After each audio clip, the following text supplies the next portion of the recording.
Welcome to A Case of the Mondays, a podcast by 3R Strategy where we talk about some of the most pressing issues facing HR professionals and business leaders.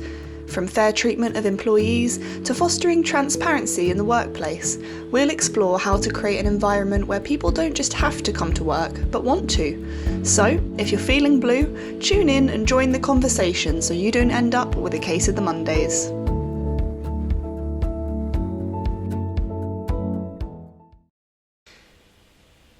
Welcome to another episode of A Case of the Mondays, a podcast by 3R Strategy. My name is Rameez, author of A Case of the Mondays, How to Build a Culture of Trust Through Pay Transparency. In today's episode, we're discussing why the gender pay gap exists. Should we look to eliminate the gap, or is that just a silly objective? I know just asking that question is going to annoy some people, but we're here to discuss different perspectives so we can have a better understanding of the topic. Today, I'm joined by my colleagues, Philippa and Sarah Humphreys. Before we start the discussion, I know there's often a bit of confusion around what is the difference between the gender pay gap and equal pay. So, Philippa, I'm going to come to you first. Would you, do you want to maybe introduce yourself and explain to us the difference between those two concepts? Certainly. My name is Philippa and I'm a reward consultant at 3R Strategy. Probably would describe myself as a fairly militant feminist, so I will be delighted to explain the difference between the gender pay gap and equal pay. I'm in trouble today. Yeah. It's a strong choice picking two women to do this with you, Rameez. It's a Philippa Sarah sandwich you're in there, Rameez. In simple terms, the gender pay gap looks only at the average difference between men and women's earnings. So when you're looking at equal pay, you're looking more specifically at how women and men are being paid for doing the same or similar work. That doesn't apply to the gender pay gap. So every organisation that has more than 250 full-time equivalent employees, have to report their gender pay gap. Equal pay, it's more, the onus is more on the employee to pick up issues from an equal pay perspective and make a claim to employment tribunal. So the gender pay gap is much more visible, but only looks at average difference in earnings, whereas equal pay is about similar jobs, same or equivalent jobs, and how they get paid for them. Would you agree, or is that an incorrect definition? No, I agree. I'm trying to try not to disagree with you today. That's going to be a dull podcast. That is usually the best answer to that question. Yeah. No, I'm just kidding. I'm sure I will be disagreeing many times with you today. So, Sarah, given that explanation and the difference between those two concepts, and as somebody who is maybe not as involved with this as we are in the reward world, what is your understanding of the gender pay gap from what you hear in the media, what you hear in, on TV, and why do you think that gender pay gap exists? Oh, that's a big question for someone that doesn't work in reward. Okay, so I'm Sarah. I'm the marketing and operations manager at 3R Strategy. I'm basically the only person that doesn't really have much involvement in reward, does all the sort of backroom operation stuff. And it's been really, really interesting researching about this, because like you say, I don't have involvement on a professional level with the gender pay gap, but just from what I know, what I've researched, what I've read, being a woman in general as well, take a sort of active interest. And I guess my understanding is that it's very much, there's a lot of sector segregation. So obviously, I say naturally, this is the whole thing. So women are more inclined to do the kind of more hospitality roles, the more kind of like caregiving roles as well, where you're going to get more women in those jobs than men, and they are naturally the more lower paid roles. So I guess sector plays a big part of it. Working part-time as well has a big as an influence. Obviously, I'm going to say all the things that I've kind of read about it myself, and if I'm wrong at any point, correct me.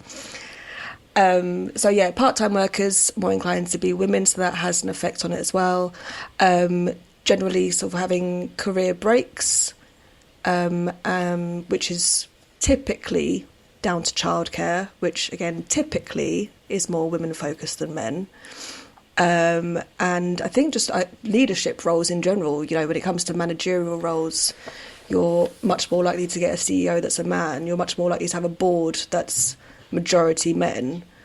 I think it was only last year I read, or was it a couple of years ago, there was a stat that in the FTSE 100 companies, only 5 women were CEOs. So surely that's going to have a huge impact. It's such an interesting question to think about as well, because in this era of non-binary and the concepts of who is your mate, who is the prime carer for children and so on, that the thrust is that it should be more equal and we shouldn't even really talk about women, we should talk about people. But at the end of the day, there is still a really unequal representation in the more senior roles of those who identify as females. But do you think then that there should be 50% representation of men and women in these leadership roles? Should there be 50% female CEOs? I think our culture, personally, has got a long way to go before that's even possible, because there's still a very, very clear the man provides, the woman does the work at home feeling in the society that I live in anyway. And obviously I'm not necessarily representative of the entire of the UK or entire of any part of the world, but you do see more women choosing to take like the slightly less senior roles, more flexible roles.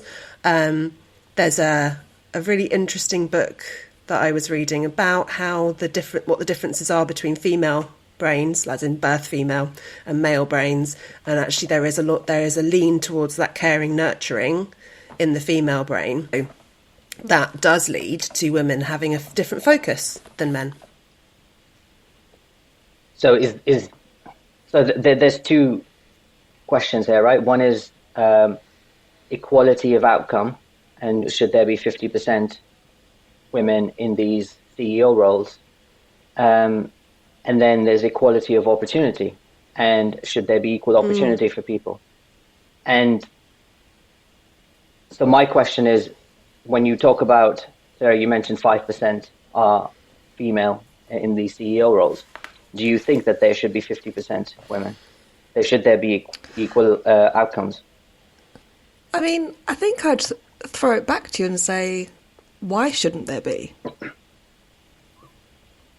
So if Philippa is saying that there's a difference between what men and women naturally they have an inclination towards. So let's say, for example, that you've got 60 million people here in the UK.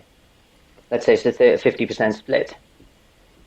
What percentage of men are willing to make the sacrifices, work 70 hours a week to go for that CEO role? And what percentage of women are willing to make those similar sacrifices to work 70 hours a week and go for those CEO roles? And if there is, let's say, if there are 1 million men willing to do that, and if there are 500 women willing to do that, should there be 50% male CEOs and 50% female CEOs? Should you have that quota? Sorry, so jump in, Sarah, while you No, just go collect your thoughts. But yeah, I don't think it's so much about, this is why I find gender pay gap reporting interesting. I think that the reporting of it is important to understand what's happening in any given organisation. If there's a reason that women do not want to progress in that organisation, or if there's just less women around, I just think that there's a need to understand whether it is a natural inclination or whether women are just feeling, do you know what, actually, I don't want to work a 100-hour week because I want to see my family. But at the end of the day, should those hours be that hefty for anyone? It's not necessarily, it's not necessarily about men and women. It's about it's a question mark against what it takes to be a CEO of FTSE 500, for example. Yeah, I guess it's the difference between theory and practice, isn't it? Because I was very ready to be like, oh, women should have all the opportunities. Like, stop asking silly questions. But you're absolutely right. It's partly that kind of, should women have the same opportunities? Yes, of course they should. Should everyone have this view that a CEO has to be in the office or, in front of a screen available all hours of a day, spend all their time working, not spending any time with family or friends or anything? No, I don't think that's a fair representation of what a CEO should be.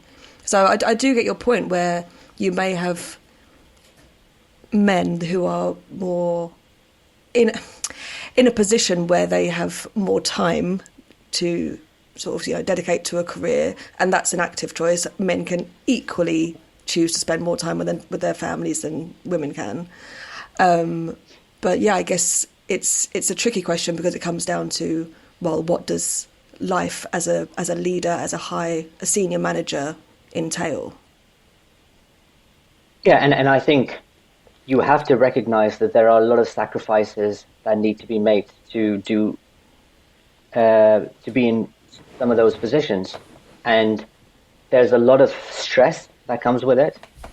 That you could make mistakes and you lose your job, and you're responsible for hundreds or thousands of people getting paid or having the job. So there's a lot of stress, and that's why I don't think you can just compare the job of a CEO with another job because of the level of accountability, the stress, and there are very few people that are going to be willing to make those sacrifices to do those jobs.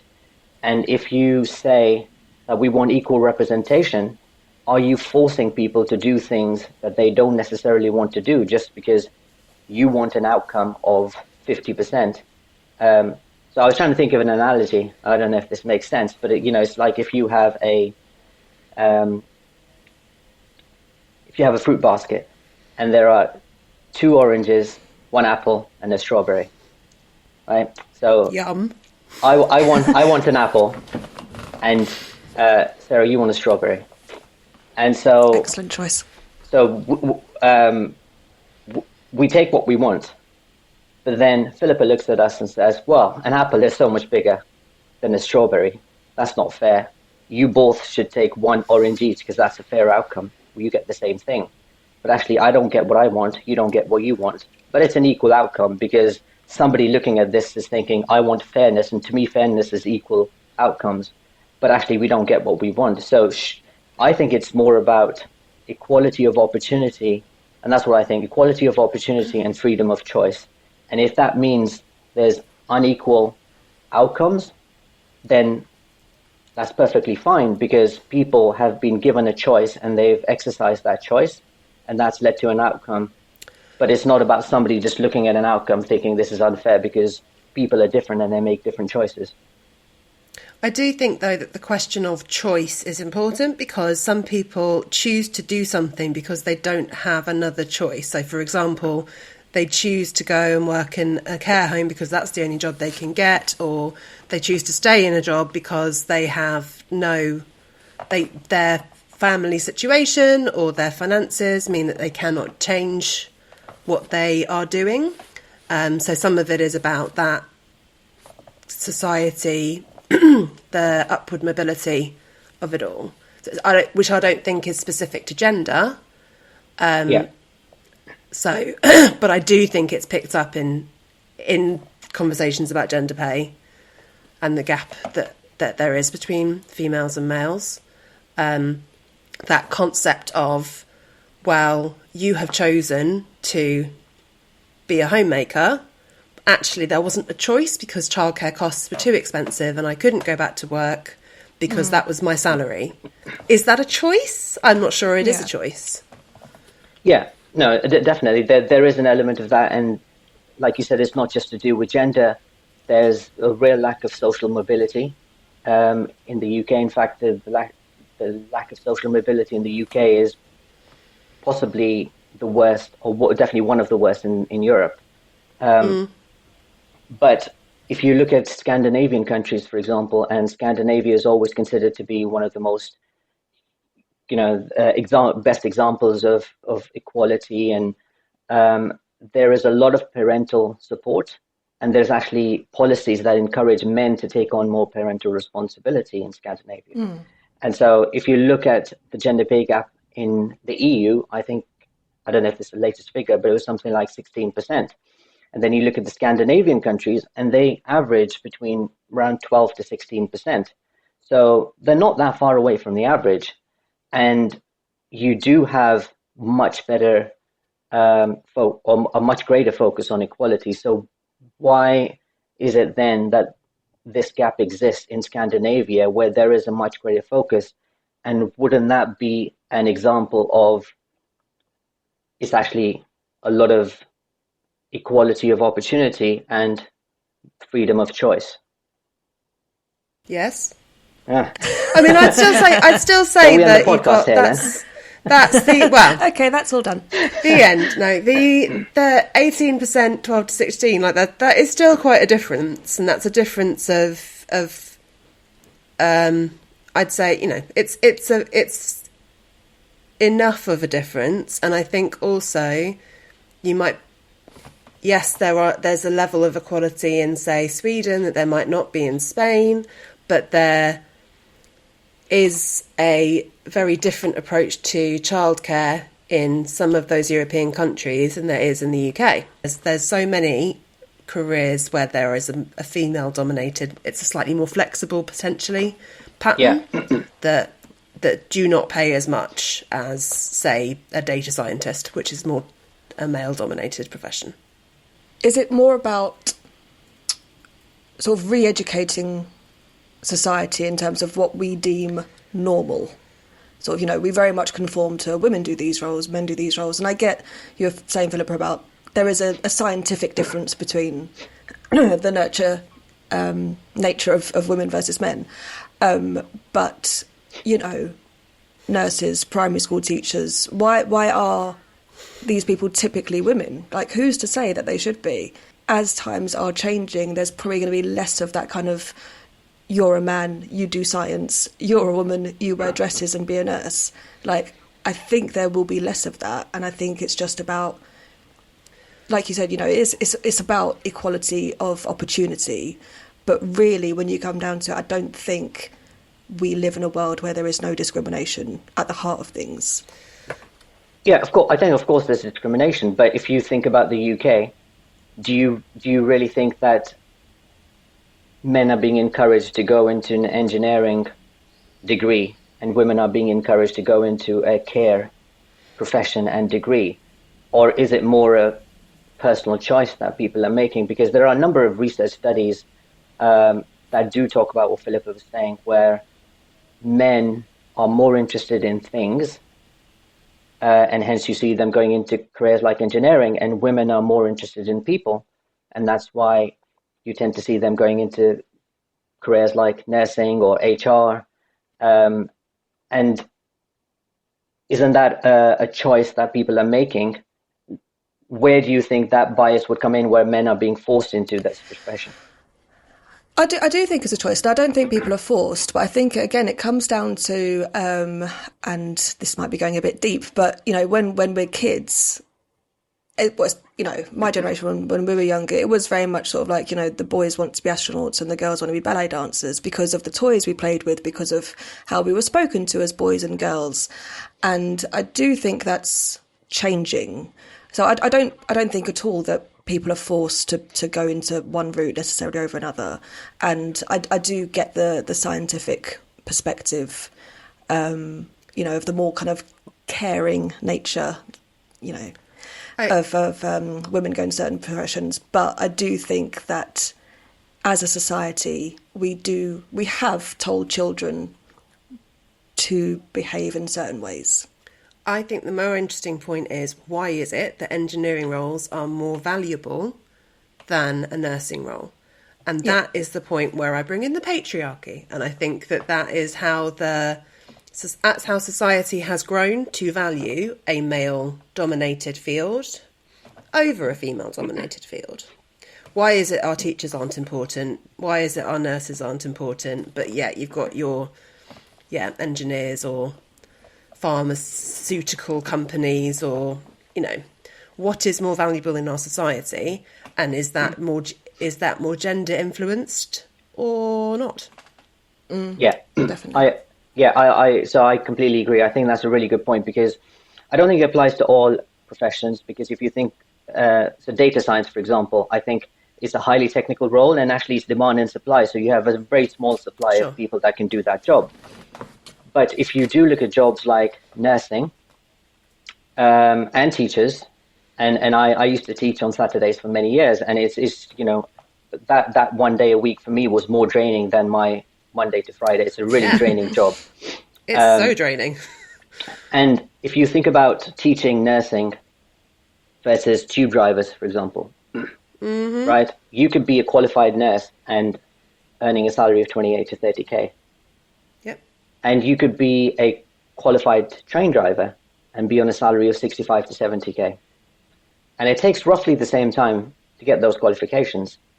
And the question is, why is one profession considered to be so much more valuable? So I think that's a question of how society defines what is valuable and what isn't valuable. And I think that's a really important question for us to think about. And I think it's actually the relevant question, rather than why are men choosing this profession and women choosing the other profession, because actually there are a lot of professions where men don't get paid very well. And there wouldn't be a case of having 50% representation of women in those professions, right? So, I don't know the salaries, but I'm guessing prison officers, for example, they might not be in a very high salary, and that would almost all male, or predominantly male employees. So there is a mixture, but I think there is a much wider question of why are some professions not paid enough. And I think that, in my mind anyway, that is a hangover from the days where the women are expected to home make and the men are the provider. And then how long does it take, and how much input do you have to give? And I think the answer is a lot of input to shift that mindset and make it actually, the reality is that males no longer get paid enough to support one entire household, and not all males choose to marry and have children. So, of course, there needs to be an equal distribution. So it's not like you want to get more males into the lower paid roles so that the females can take the higher paid roles. It's the concept of the value and how we value a certain type of profession over another. What is it that is how does it make sense for our society to work when we know that males and females both want to work, and therefore there's only so much money to go around? Does that make any sense? I'm not sure I'm making any sense. Yeah, It does. I've just got on my high horse, so hop off. So I think that I guess there's also the element of, because women are more interested in people, and they are. I mean, most women. Yeah, let's make a generalisation. Yeah. Sweeping generalisation. In general. I mean, I like most people, but a lot of people annoy me. So Yeah, no, I've had enough peopling today. In general, the data shows that women are more interested in people, and I've lost my train of thought now, because you made me think about my your generalisations. Yes, I remember my point now. So I think there's this discussion around how do we also account for activities that traditionally women will do, and I think they're better at doing as well, which is, if you say cooking and cleaning, I'm going to kill you. No, I was going to say looking after the kids. Okay then. That's better. Because that's why women are better teachers, primary school teachers, because they're, I think they're better with kids. They're more, they have more emotional intelligence. I actually think that's why they're often better managers as well, because you need a lot of emotional intelligence to be managers. So I think though there are activities like that women are involved in, which don't have a monetary value. So you can be a caregiver, you could be looking after the kids, but you're adding value, but it's not measured in a monetary way. It's a bit like how the GDP is measured, right? So the GDP is all around. Um, you could have somebody who's a billionaire and increases their wealth by 50%, and everyone else is doing the same thing, but your country's GDP is going up. So how do we take this into account, all of these tasks that women are doing that are not given a monetary value? Because there's that, I don't know if it's famous, but it's that quote of, if somebody was to marry their cook, our GDP goes down because it's no longer They get paid.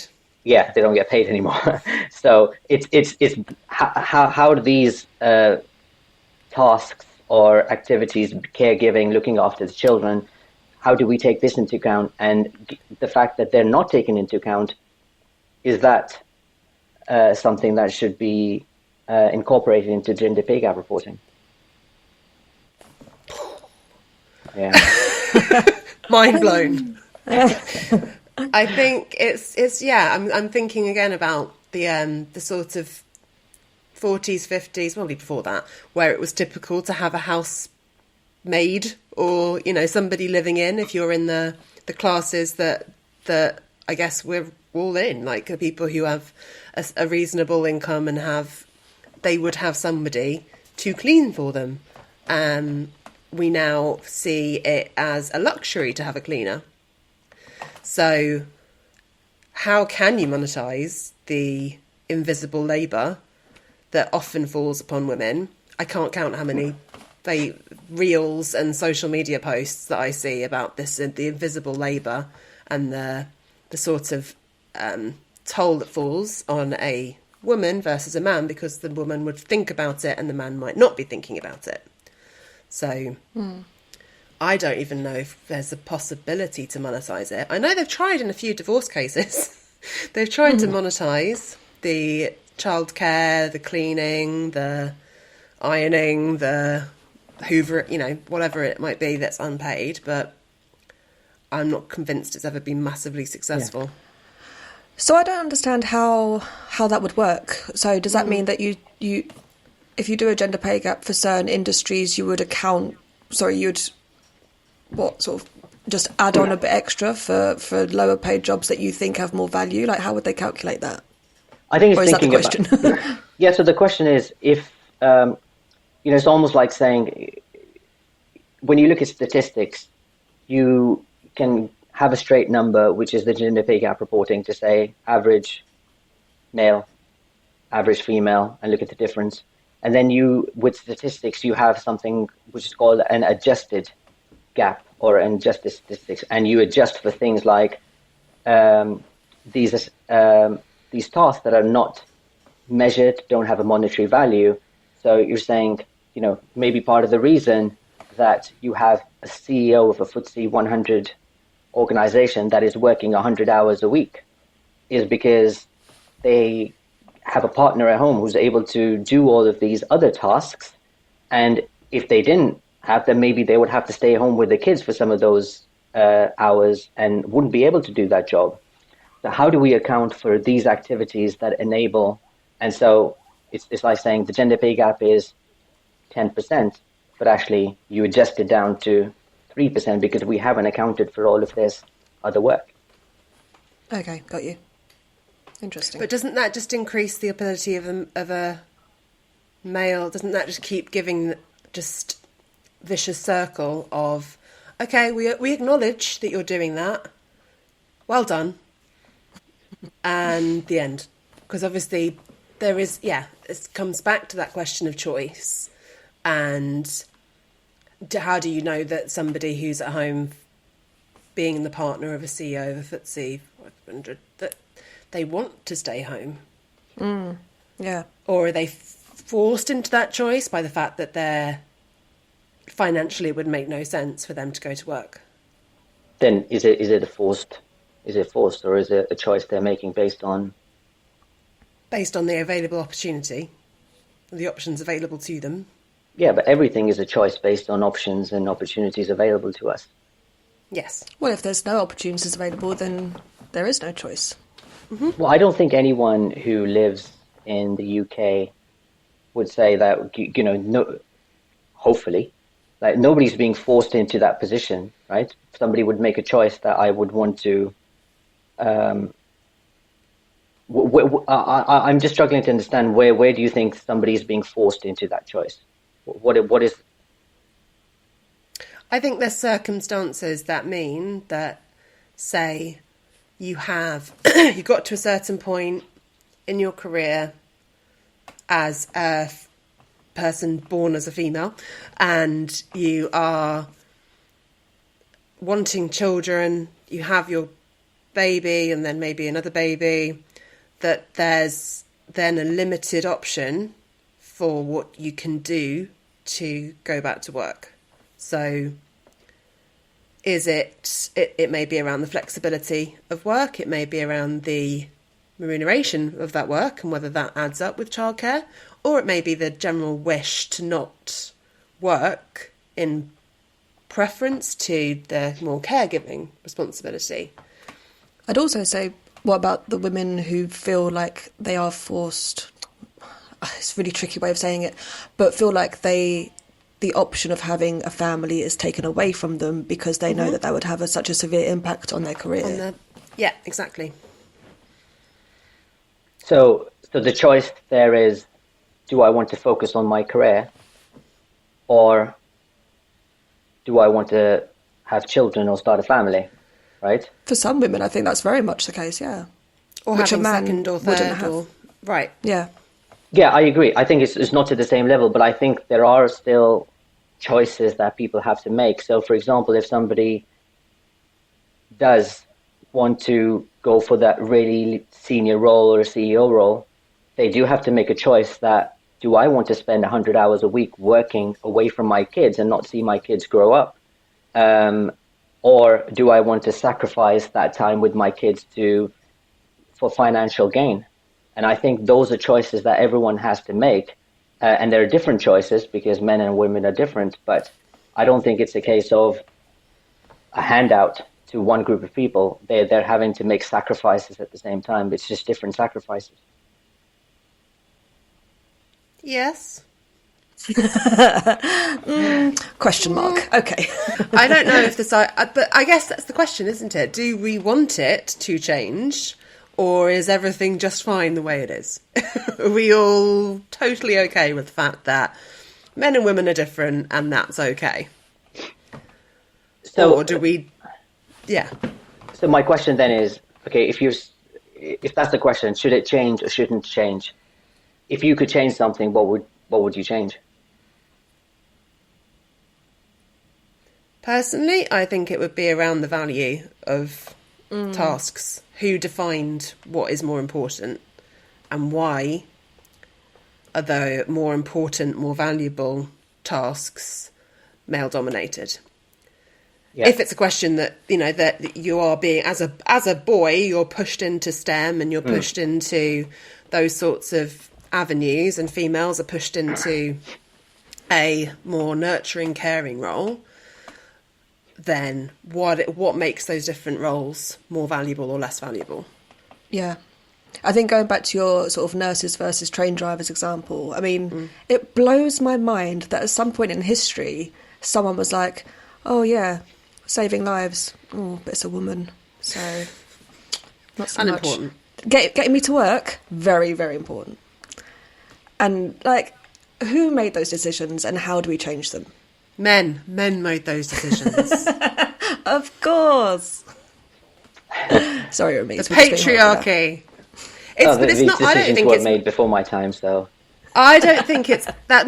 My point is, I don't even think it's like the full. I don't think a man sits down and goes, "What are we going to do today to make the women's life harder?" I don't think it's that at all. I think it's just the way things are, and I think it's a very anarchistic way to. You have to sort of blow everything up so that it will And I suspect that's partially what the strikes that we're seeing going on lead to, but it's another topic for another time. But you've got a society that does value different things very differently, and some of those are gender-based. I do question the validity of the gender pay gap reporting to some extent, because there's a requirement to report, but no real accountability. So it seems how do we get to the point where an organisation is saying we genuinely understand our gender pay gap versus here are our numbers? Yeah, but I think the question is when you say accountability, what could the accountability be? Because I think the numbers don't really mean anything. Right. Because it is a pure average of these 2,000 people versus these 2,000 people, regardless of the type of role or responsibility or anything. So what does that number really mean? So whether it's 20% or 10%, what is that accountability? And if there is accountability, wouldn't it be unfair to, if the 10% maybe is justified for freedom of choice reasons, and if the 20% is not justified? So I think it's very difficult to have any sort of accountability. I know you mentioned the strikes, and it's a topic for another time, and it's actually a topic for episode 3 of A Case of the Mondays. And spoiler alert. Spoiler alert. So we will be talking about strikes, cost of living, and inflation. So stay tuned for episode 3 of A Case of the Mondays. Thank you to Philippa and Sarah, and we'll see you next time on A Case of the Mondays podcast.